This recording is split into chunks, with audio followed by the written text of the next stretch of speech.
Evening.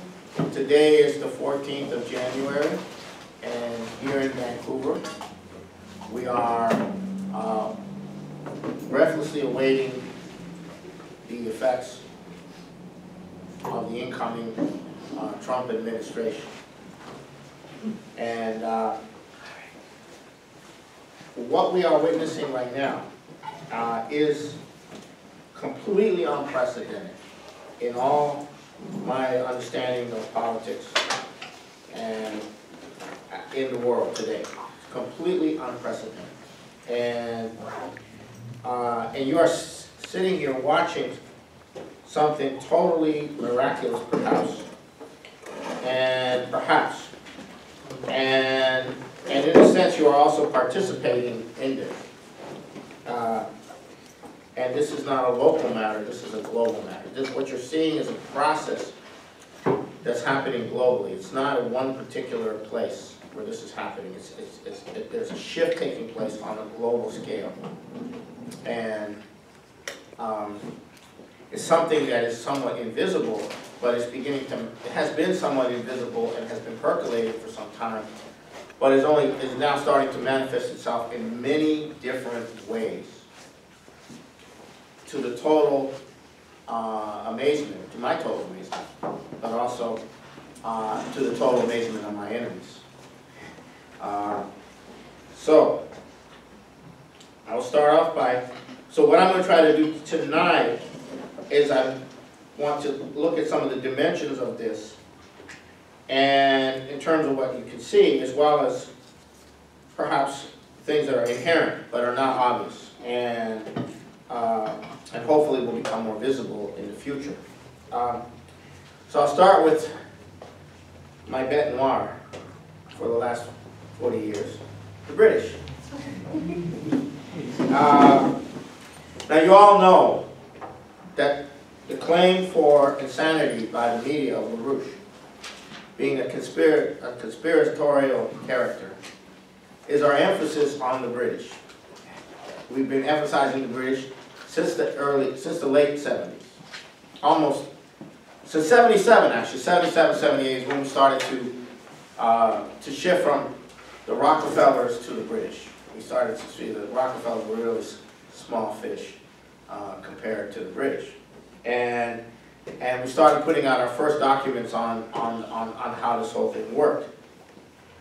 So from the late 70s to now, everyone says it's, other people say it's the Jews. Some people say it's the communists. Some people say it's the bankers. Some people say it's the aliens. You know, you get variations. But we've always maintained it was the British. It's the British.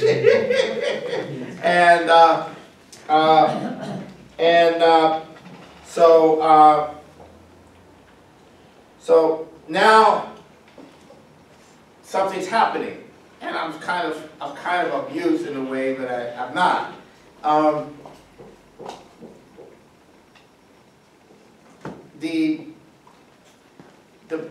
We had a meeting that took place with Cannon West right after we put out the book Dope Incorporated, and Cannon West was the head of this group in the Cathedral of St. John in New York, and he was part of the British upper elite. And we asked him about Dope Incorporated and LaRouche. He said, "We're going to sick our Jewish friends on here." Right? And sure enough, the ADL came after us. But the ADL was being sicked on us by the British. The British didn't come out in their own name to attack us directly. So that's how they do things. They don't want to do it in their own name because that might draw attention to who's running the show. So they always go through some other entity, and then you have a fight going on with a surrogate. That's how they do it. So whenever we say the British, people say, no, it's the United States that's the big problem, or it's Israel that's the big problem, or it's the Soviet Union which is the big problem, or whatever. They always have some other interpretation. We always say, look, it's the British. And so now they're running out of surrogates. And it's starting to show up that they are running it. They're running this whole thing of the Russians did it. They're running the whole thing of trying to remove Trump before he becomes president. They're running this whole thing to destroy U.S.-Russian relations. But it's now being exposed. And this is really something. And so now this 35-page document that was put together is the way they do it. Whether these charges are true or not, it doesn't matter. Because it works as an echo chamber. The media says it. The intelligence community doesn't say it, but it sort of says maybe.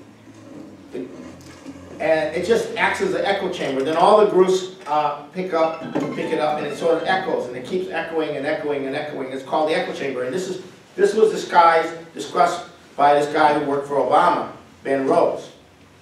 That's how they perfected the echo chamber effect, right? But the echo chamber works if you have the intelligence structure and the media and the government kind of working together. So the Syrian army is liberating Aleppo. The echo chamber is the Syrians are committing mass atrocities against the citizens of Aleppo. That's the echo chamber. Right?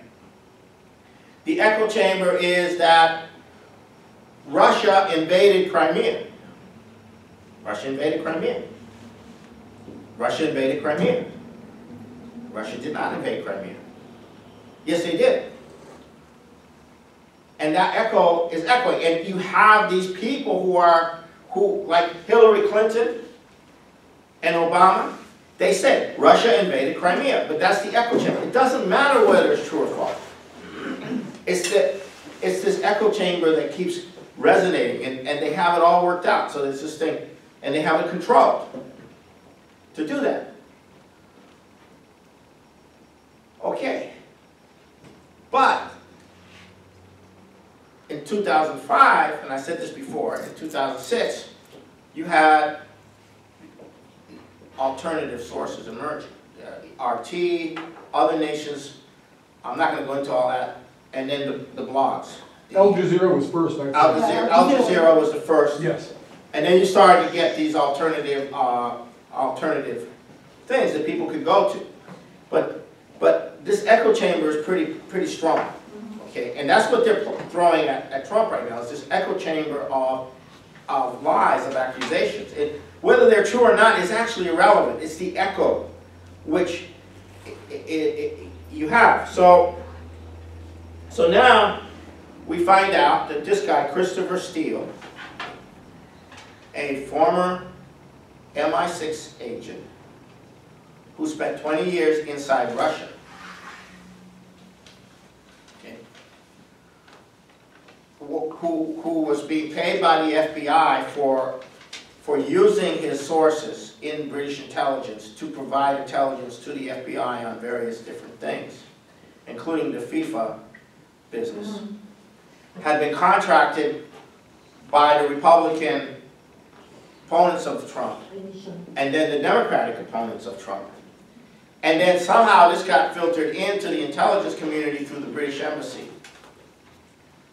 Right? So the British were like interfacing with U.S. intelligence. So why does the FBI hire somebody to do investigations using British intelligence assets that this guy knows for all these other things? But that's how so there's this total interface between the British intelligence and U.S. intelligence. The complaint of CIA people on the ground, or CIA operatives, is that the intelligence that they give to, in the system that they collect, is not what is used. Something is fabricated to fit the political reality, and then that comes out as reality, when the people on the ground know that the reality is very different. And this has been going on for some time. So that's how the echo chamber works, and it's a political control situation. It's totally politically controlled. Now, this guy, Christopher Steele, is not just some MI6 operative. When you're an MI6 operative for 20 years, then you go into the private sector. You are actually at a higher level than you were when you were in the service directly. Now he went to Cambridge. He was close to the guy who later became the head of MI6. But this is a collegial grouping of operatives who play a role in the British system. And they rely on each other, and they have an extensive network. And the Russians tweeted the following. They tweeted,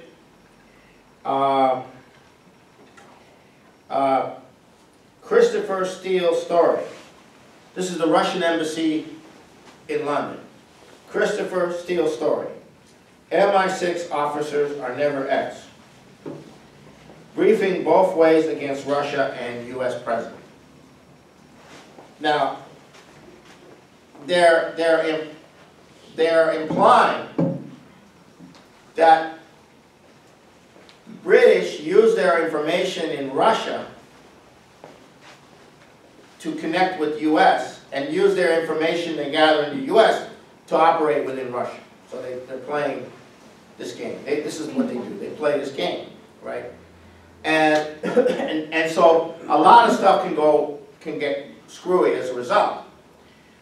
So the fact that this is all coming out now in the context of is very telling.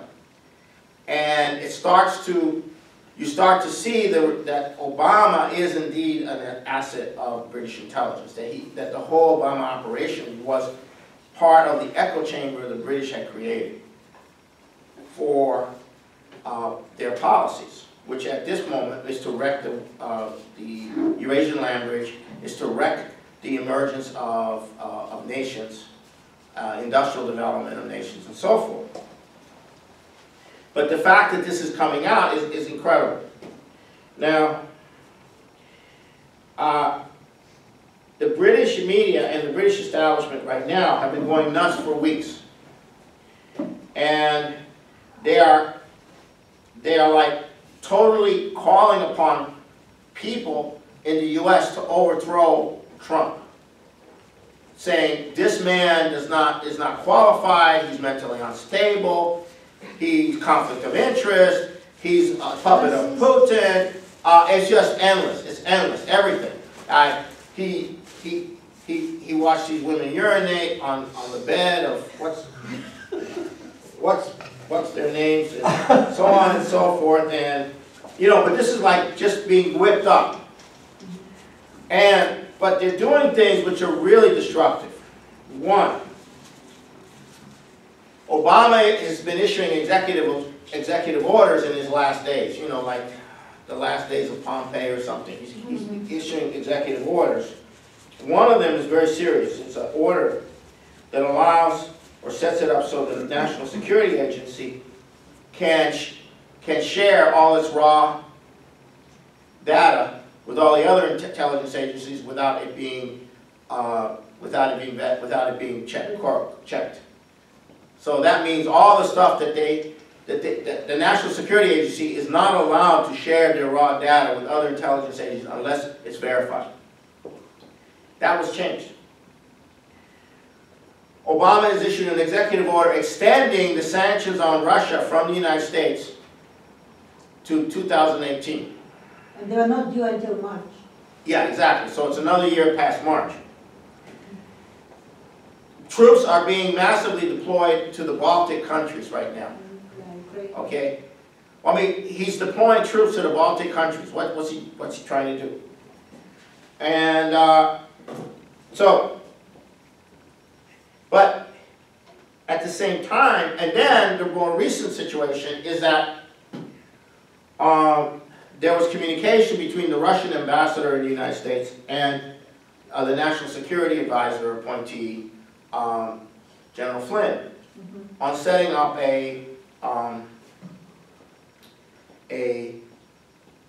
once Trump is inaugurated, setting up a communication between Putin and Trump. So I was kind of wondering about that. And then this guy, David Ignatius, one of these neocons, went totally berserk on the TV interview saying that this is a violation of the Logan Act, that this is an interference with an enemy country on behalf of somebody, a civilian, right? And that this conversation constitutes a violation of federal law. This is all over the TV. Now, what are they going to do? Arrest Flynn for a violation of the Logan Act before the inauguration? Or are they going to try to arrest Trump in violation of the Logan Act before the inauguration? That's how wacko it's getting. Now, but then later on we find out that the actual substance of the discussion was the possibility of Trump moving, either Trump himself personally or some high official being represented in Astana, Kazakhstan, where the negotiations are going on for resolving the Syrian situation. Now, the Obama administration was never contacted on even the possibility that they would ever be wanted to be at this thing. So that's big, because if Trump is going to go to Kazakhstan as one of his first, or he's going to send a Secretary of State, or he's going to send to work out the deal, that means Trump's already discussing. The pre-Trump administration is already discussing with the Russians what's going to happen after he comes in. That's a violation of the law. Okay, so this is how serious it's getting. Okay? It is violation of law? Huh? It is violation of law? Reagan did it. Yeah. Yeah. It's a hostage crisis. And then that was a big issue. He remembers, okay? He remembers. Okay. So anyhow, so this is the kind of thing that's going on, and we're 6 days away, and it's escalating. And the point is that once Trump is inaugurated, okay, then the power that he has as president is incredible. Even if Obama and Bush had not expanded those powers, it's still incredible. And he can examine the documents. He can order the Attorney General to start investigating all this stuff. I mean, it's like the British, the Obama, all of their rear ends are hanging out there. All the dirt, all the crimes, the bank, everything is hanging out. And there's some problems with the Goldman Sachs people coming in, which we're not clear on how that's going to be dealt with. But that's going to be critical. But the main thing right now is the Russia issue, because it's the conflict with Russia that's keeping everything from going forward. And so So that's all you're hearing in the U.S. and British media and the European media as well is Russia, Russia, Russia, Russia, Russia, Russia, Russia, Russia. You know, so, but there is a shift taking place. When Helga, a few days ago, was in Sweden, at a conference in Sweden, we had 17 diplomats show up. Some of them ambassadors from various countries in Stockholm show up at our conference. Is that a first, Paul? Yeah, that's a first. Okay, so that's a major shift right The there. biggest shift, yeah. And why are they showing up? Because they've been reading our stuff for 30 years, 20 years. They've been following us. They've been talking to us for, all these diplomats have been talking to us for 40, 30, 20 years. Now they see a possibility that what we're saying is something they want to be involved in discussing with. Policies. So this is very significant. And so it's Russia, Russia, Russia, Russia. And if the U.S. were to have a normal relationship with Russia where they were not in a war, and they were actually discussing resolving a lot of things in the world, a lot of things would calm down quickly. You would not, the terrorist thing would be wiped out very quickly. Now, a lot of these people are saying, well, you know, let's play Russia against China, right? Well, I don't think anybody believes that that's possible at this point. The Chinese and the Russians have now come together in such a way through thousands of little deals that they are now intricately connected to each other. You cannot separate them. Okay, you cannot separate them. So they're in it together. And we'll get to that in a minute. We'll get to that aspect of it in a minute. So it's a package deal. If you have peace with Russia, you're working with China. If you have peace with China, you're working with Russia. You can't separate that out. And that's also very unique historically, because it's not geopolitical anymore. It's not geopolitical. There's a quality of a one world quality. Not a one world government, but a sense that every part of the world has a vital interest in every other part of the world. We're starting to have that feeling.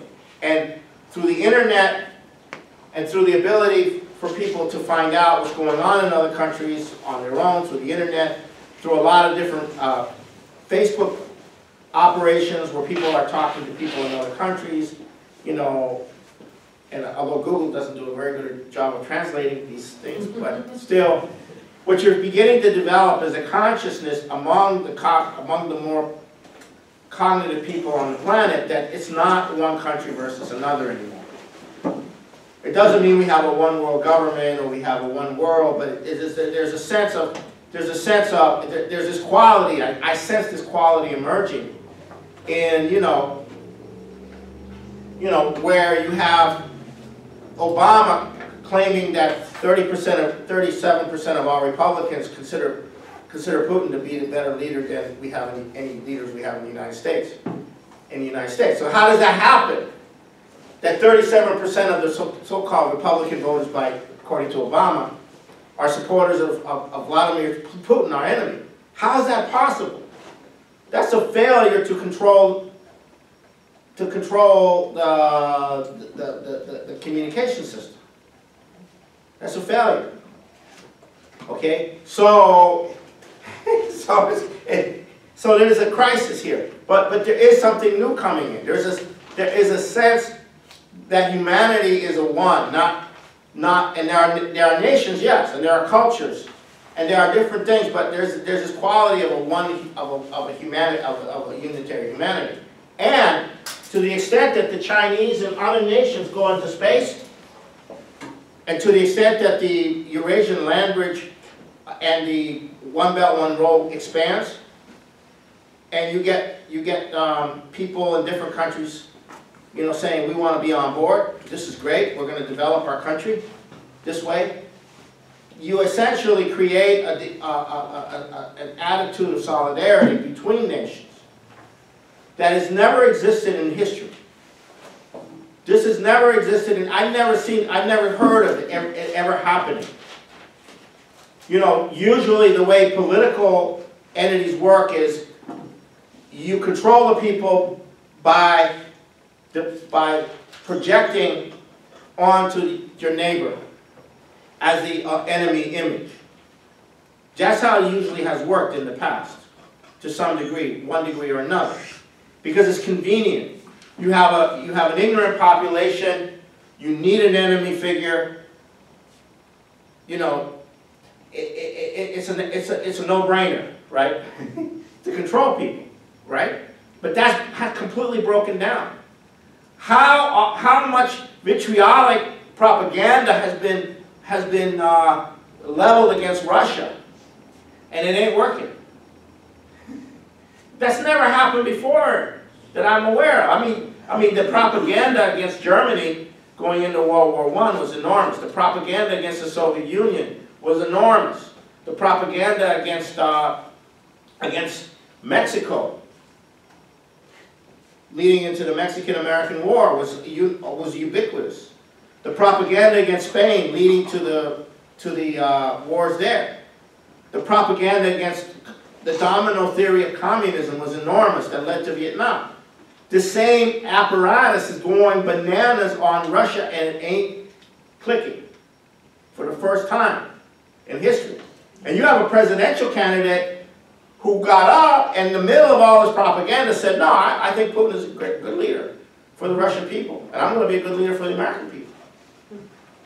And no, he's going after terrorism. I'm not going to work with him on that. And they're all going berserk, and he wins the election. Now, what does that mean? That means it's not working. It's not working. There's something different occurring in the population that does not resonate with this clear, antiquated way of control. So that's part of it, okay? Now, so I was watching, just as for anecdotal purposes, I was watching these two different things. One was from BBC, and they had an American professor. He's American, but he's a professor of political science at Oxford. His name was Mallory Factor. He's got the BBC, and you know, they're going after Trump, and he says, what do you think of that? And he says, of all the things Trump is doing, he says, that's winning the American people to his side. And she says, and she said, he said, because it's a rejection of the elites in London, from Oxford, from Cambridge, from New York, San Francisco, from the West Coast, and from Washington. And at that point, she decided it was time to close the, to politely close the thing. And then there was another clip on Sky News where they had an interview with Peter Hofstra, the former head of the intelligence community, head of the House Intelligence Committee. And this guy knows about what's really going on in the intelligence community. I mean, this guy knows this stuff. He's retired. He ran for Senate and lost, and then he's like a consultant and all that. And he's sitting there, and then she starts going off on the war between the intelligence community and Trump. And he starts to smile, and the smile gets bigger. And he starts to get elated. He starts to get happy. In the middle of her mouth going like this. And the gist of it is, when she really came down on him hard about the trust between and his disrespect for the intelligence community, he said, no, Trump respects the intelligence community. He doesn't respect the leadership that is using fraud. That the people the people who do the intelligence, he supports tremendously, but none of their intelligence gets through. He said that. He said that. This was on Sky News. This is like Whoa, I've never seen anything like that. That kind of candor. I've never seen anything like that. So, now, okay. Now, if you have this kind of reaction against Trump occurring and escalating,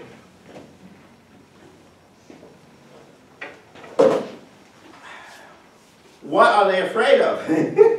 What is it that Trump might do that might cause them to be concerned? Because we don't really have a good reading on what he actually will do. But the only reading we really have is their hysteria. What is it causing them to be hysterical? Now, I'll get to that in a second. There is something causing them to be hysterical. But it didn't come out of the mouth of the British press. It came out of the mouth of George Soros. Okay?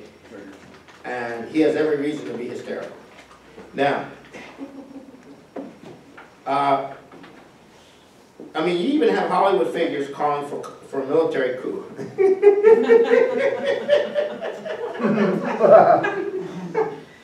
So anyhow, now, by the way, the 35-page report does have a mention of LaRouche in it as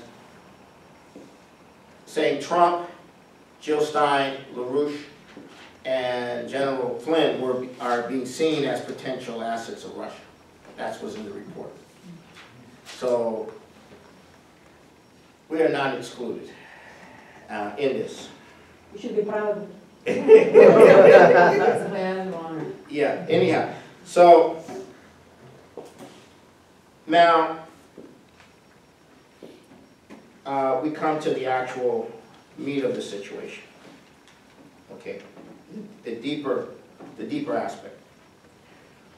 George Soros has written something that we've got a hold of at the end of December, saying that he is very unhappy. And that his open society is being trashed by the Brexit, the Trump election, the Italian vote against the constitutional change, and the world's leading democracy has been taken over by an incompetent extremist. Political extremist. Anyone remember where that use of that term? Political extremist. Lyndon LaRouche, political extremist. And then he had a Putin rant, anti-Putin rant, and he's saying that we're headed towards totalitarian, authoritarian, fascist governments in Europe, the United States, Russia, etc. And that's the end of the open society. And then he was very proud of the color revolutions in Georgia and Ukraine. Now, this in turn brings up the issue of what Soros calls open society, or what Obama and Merkel call our values. And this gets into the inner psychological aspect of the imperial system. The imperial system is seeking to create a body politic which has no morality, no principles, has no concept of truthfulness, has no concept of rationality. And this all goes back to the attack on reason by existentialists, Heideggerian existentialists, and various other kinds of existentialists who attack on the idea of truth. This is also Bertrand Russell's... You're talking about Heidegger when you say Heidegger? Yeah. Okay. Yeah. And also the attack on truth by Bertrand Russell. Yeah. And the idea is that anyone who asserts that something is true, and also this guy, what was his name?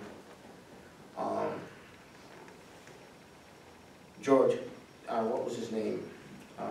Dewey, John Dewey, is very big on this. And this idea of truth, that there is a standard of truth, or there is a way of arriving at truth through a dialogue, or this very concept itself, that you can say something, is a student of Heidegger who was very influential in the circles of the 50s, from which all of this comes. Her name was Hannah Arendt. She was the Jewish mistress of Heidegger. And she developed the concept of the authoritarian personality. And that this has been applied to every individual since LaRouche, who's come forward and represents an actual unwillingness to compromise on principle. They have called that person an authoritarian personality. So Putin is an authoritarian personality. Now, does Putin run a dictatorship? No. He doesn't. We could not run Russia as a dictatorship. It wouldn't work. How does he run Russia? With a dialogue with the population. He has a dialogue with the population. He has 5 hours. Last dialogue was 5 hours long, and they didn't ask nice questions either. If you listen to aspects of it, they weren't nice questions. It wasn't controlled. And he doesn't dodge the answers or the questions. No, he doesn't dodge the answers or the Digs questions. in and answers. And because of that, he is establishing a relationship with the population where they can trust that he is not there to deceive them. That's that he's willing to be as truthful as he possibly can with the population about. And this concept is how the U.S. presidency is supposed to function. That the dialogue is between the U.S. president and the population, and it's the same with the king and the population, or the prime minister and the population. It's the dialogue between the leader and the population that is the key to there being political power. It's not tyranny. Tyranny, it means you have to use force to control people, and that's not effective. But the British have developed a different way of controlling population through psychological manipulation rather than straight brute force. In other words, they use force when they need it, but they control through the psychological manipulation, psychological methods, sophisticated psychological methods, which we're now some of which we're talking about. So the idea of the British Empire is to recruit people to this conception that you are only you. You have no other purpose in life but to experience whatever you want to experience in this life of yours. You don't have a reason to exist other than that. You don't have a future good that you're committed to. You know, and that culture tends towards a Dionysian sort of quality of pleasure. Can you describe Dionysian, please? Dionysian was the god that the Christians call Satan. It's supposedly the god of wine and the god of revelry and what have you. And in the time of ancient Greece, in the city of Thebes, they created these cults that went out to the various city-states and recruited the children of the leading members into these drug cults. And then they sent them back to kill their parents. It's a modern form of it, as you've already seen. But anyhow, that's, by the way, the model for the current countercultural revolution and the hippie period and the drug period and all that is actually coming from ancient Thebes and the Greek period. And when Alexander the Great decided to go into Persia, he first took out the city of Thebes so there wouldn't be any problems while he was gone. And, but anyhow, that's another story. So, so this is an ancient thing, which has been modernized by the British psychological warfare operations, and so they've been using all this stuff, and so they've been promoting these so-called democratic values. Now they talk about democratic values. What do they mean by democratic values? The right to do whatever you want, basically. The right to be a three-horned toad if you want. You know, never mind that your parents went to a great deal of trouble to bring you into the world and give you a future so that you could reproduce society and reproduce the future. No, that's not, you know, the right to commit suicide, the right to take whatever drugs you want, the right to whatever. That whole conception is our sense of democracy. It's our sense of democracy. Now, democracy, no society exists because it's democratic, because a society will exist to the degree to which the population has a proper dialogue with the leadership. That society will grow and prosper. And the involvement of the population in the dialogue is the cornerstone of a republic. But democracy in and of itself it does not work.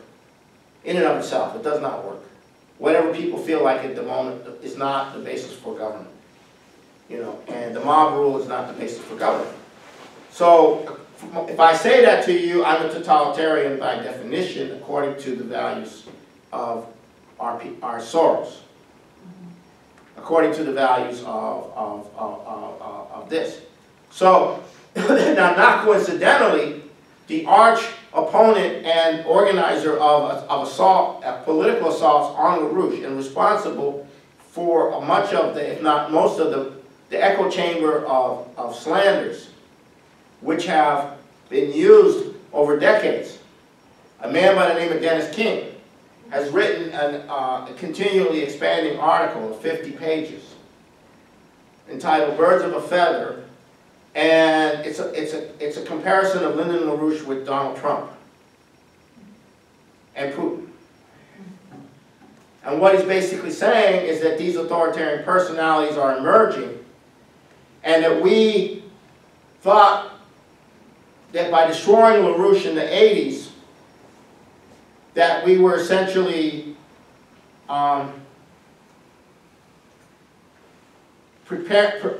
creating a prophylactic to this emerging in the future.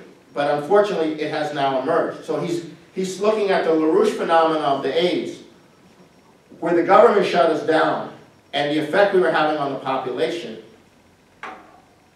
And they're looking at Trump and the sociological aspect of his victory as being in the same domain.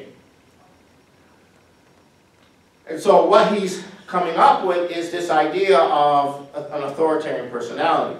Then on TV, we saw the Mormon candidate from the intelligence community repeat authoritarian Trump, authoritarian Putin, authoritarian. So the new line is Putin is an authoritarian, Trump is an authoritarian, LaRouche is an aging authoritarian, Orban in Hungary is an authoritarian, Erdogan is an authoritarian, you know, China is an authoritarian regime. All these things are authoritarian. And this whole sociological element that has been created is going to be deployed now against authoritarianism. That's going to be the big thing. And these people are mindless. They're going to butt heads in the inauguration, and they're going to find that law enforcement has gotten a lot better at dealing with those kind of things. They've developed modern technologies and capabilities, but it could be bloody, and then the bloody shirt is used to take it to another level. So that's the kind of thing you're going to see, and that's the kind of thing the British did in 1848 in Europe, In 1868, in Europe, Mexico, and the United States, 68 riots, all the riots that were going on. This is all the vector they're going to be going into. And in Europe, there are, one of the leaders of this is going to be Varoufakis, the former finance minister of Greece. That's what we're looking at. I'm looking at him as being one of the leaders of this whole operation. Because he wants a democratic Europe, a unified democratic Europe, not of countries, but of our values.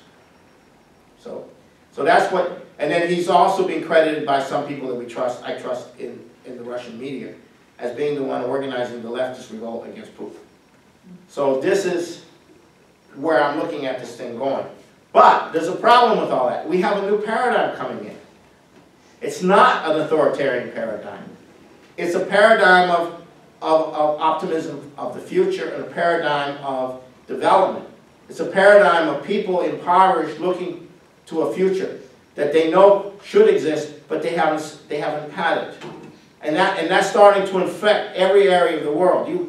I can only begin to tell you, the Thai government, the new Thai king and the new Thai government are now working out the deals for an immediate start of the Kra Canal. Immediate, sorry, what? The Kra Canal, the canal over the Isthmus of Kra in Thailand, which will have an incredible impact on the shipping in that whole region. And that is something we were pushing in the 90s. In the 80s we were pushing it. And it's going to start very soon. And the new king is not with the old program. The old king of Thailand was with the ecology, with the keeping the peasants down, and all of that. And there's no technology, no science. The old king was anti-development. He was the Bertrand Russell of kings, or whatever you want to call it. He had a special name for what he liked to have, was no development. And he's gone, and his son is not with him on this. The new king ain't with the program. So that whole thing with Thailand is going to take off. So now it's Thailand, it's the Philippines, it's all coming together. Japan is like all of a sudden going all over the place with the blessing of Russia and China to set up trade deals, and they went to the Philippines to work with the Philippines, and they're now providing a lot of the machine tools to Russia Vietnam also. and Vietnam, and it's just taking off. It's just taking off. That whole region, it's just taking off, right? And they're investing heavily in Africa now, too. yeah, and they're investing heavily in Africa with the Chinese. The whole thing is just taking off. And if there's no war with Russia, if you can't get the U.S. to go to war with Russia and China, then it's not, you can't stop this. This is huge. Not even the financial collapse is going to stop it. Because the financial collapse, you can reorganize everything. But you couldn't really reorganize it if you didn't have all these other things going on. So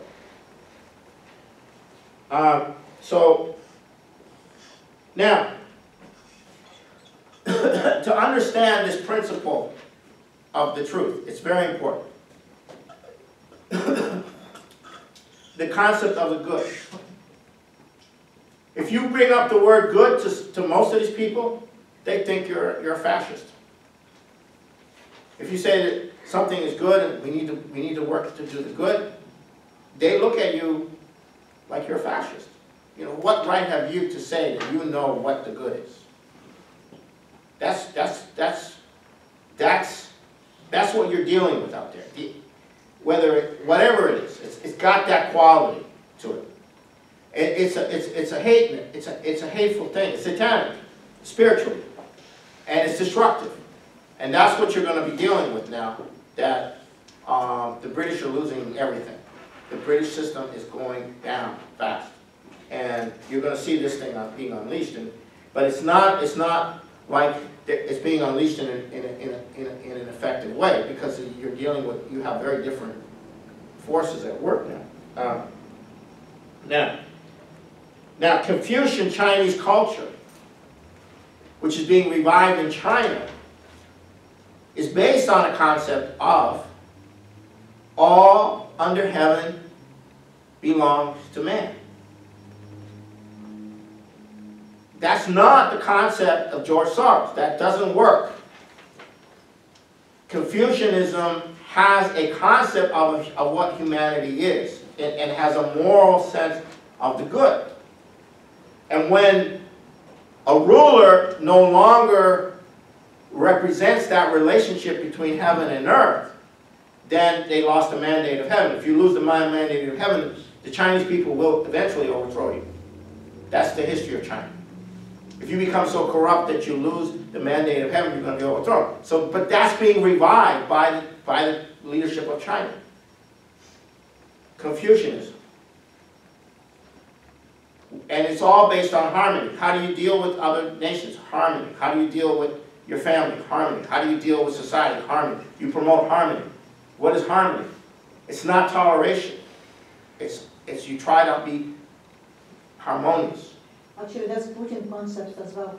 Yeah. He's really promoting that. Yeah. in his religion. So in Russia, you have a similar revival of the best of the traditional culture of Russia, without the lords and the czar and all the other weird stuff, all the other backward stuff that you used to have. India is more problematic, and I don't know exactly how that's going to work out, but I think something similar will be going on there as well. And you might know more about that than I do. Okay. Okay. But these are not cultures which are going to be sympathetic to this Dionysian sort of thing. But unfortunately, Taiwan and Japan were heavily infected with this stuff. And that's why a lot of the Japanese that we're talking to are like very alarmed about getting Japan back on a development perspective, because a lot of the youth have been sucked into various different types of non-productive. It's all counterculture stuff. Yeah, counterculture stuff. Yeah. So now, so this thing that's going on with the One Belt, One Road is just taking off. I mean, I can't even begin to go into it. The situation with Canada is very interesting. The Chinese want to bring Canada in big time. And the Trudeau government basically put the Chinese off, saying, we don't want a bilateral free trade agreement with China, but we're willing to study it. Which means they don't want it. We're willing to study it. And then we'll join the AIB, which is no big deal. And then what happened was that Trump got elected. And Canada right now is on pins and needles over what's going to happen to the free trade agreement and how that's all going to work out. Because Trump has indicated that he is against the free trade agreement. So as a consequence of the possible instability to the Canadian economy by the Trump election, the bilateral free trade agreement negotiations start next month. Right away, yeah. Next month. They're not going to wait around for it, studying it. They're going to go for the negotiations, because the Canadians are saying we got to have something to offset whatever might negatively occur in the U.S. situation with respect to NAFTA and how it might dislocate the Canadian economy. Because it's a very complicated thing. You have this interconnected, intertwined thing where things are produced and it takes this long. The letters of credit, everything is, you can't just shut it down. You can't just shut down NAFTA. You have to go. You have to put it. If you're going to change it, you have to change it in a coherent way. So now, looking at the Chinese, 10 years ago, 47%, 40-something percent of their production was for export. Something like that, 40%. I don't know exactly, I forgot the 37. Huh? 37. Okay, so that's close to 40% of their total production was for export. But now, it's what, 23%, something like that. Yeah. So, or 22%, I'm sorry, 22%. So 22% from 37 down to 22%. That means that they're consuming most of what they produce internally in their own development. So their export, they're not as dependent on exporting as they were before. So a lot of their demand is internal and their development is internal. So they've turned their economy inward to develop rather than just have it for export. This is a very big issue. This makes a very big. So if Trump has a trade war with China, it's not a big deal for China. No. Because they're not. That's not their orientation right now. So that's another interesting aspect of this. Now, Fareed Zakaria, I think his name is. Am I right? He's a reporter for CNN. You probably have seen him. You know who he is. So he decided to do a trip to China to find out how upset the Chinese were that Trump was coming in and he was playing around with the one China thing, and which is like a no-no for the Chinese. You know, it's one China. It's one China. It's not Taiwan. It's one China. And he was playing around with that. And the media has portrayed him as being anti-China to the hilt. That he's going to have a trade war with China. And, you know, all of this. So Fareed went there to do a story on that, on the Chinese reaction to all of this. And he was shocked. And he came back. He said, the Chinese are very happy with Trump. And he asked him, well, why? The one China policy, and he said, oh, no. He's a businessman. He wants to do business. we want to do business too. We'll work it out. We'll figure it out. Yeah, no, he's a businessman. He's a businessman. You know, we're businessmen, they're businessmen, he's a businessman. We'll work it out somehow. We'll make a deal. So the Chinese were not upset at all, and this was shocking to him. The Chinese were not upset about Trump's election and him coming in, which tells me also there's some discussion going on that we don't know about. And I heard that Jack Ma met with Trump. You know Jack Ma is. He's the head of Alibaba in the huge platform, sales platform in China. And the report is that he could help America get 1 million jobs. That was one of the lines that was used. So this is Trump, right? He brings in one of these top people, billionaire or whoever. They meet down in the bottom of the plaza, down in the bottom of this hotel. The media's there. He's patting them on the back and everything, and they say a few words, and then they go back up to the tower. And there he is with Jack Ma, and there he is with these people, and that billionaire, and so forth and so on. And what is he doing?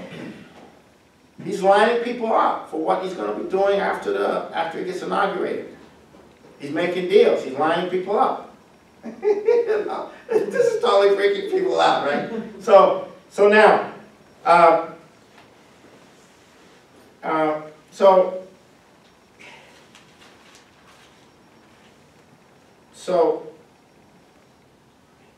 I'm going to take a look at some of the issues so people can understand how different aspects of the U.S.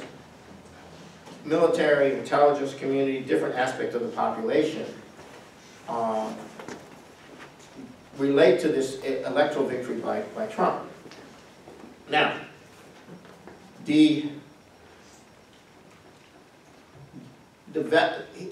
Trump made a big issue of the veterans problem in the United States. But the veterans problem is a PTSD problem. It's just about every soldier that's been in and out of Iraq and Afghanistan, etc., has one degree or another post-traumatic stress disorder. And this is breaking down the veterans' healthcare infrastructure in the United States.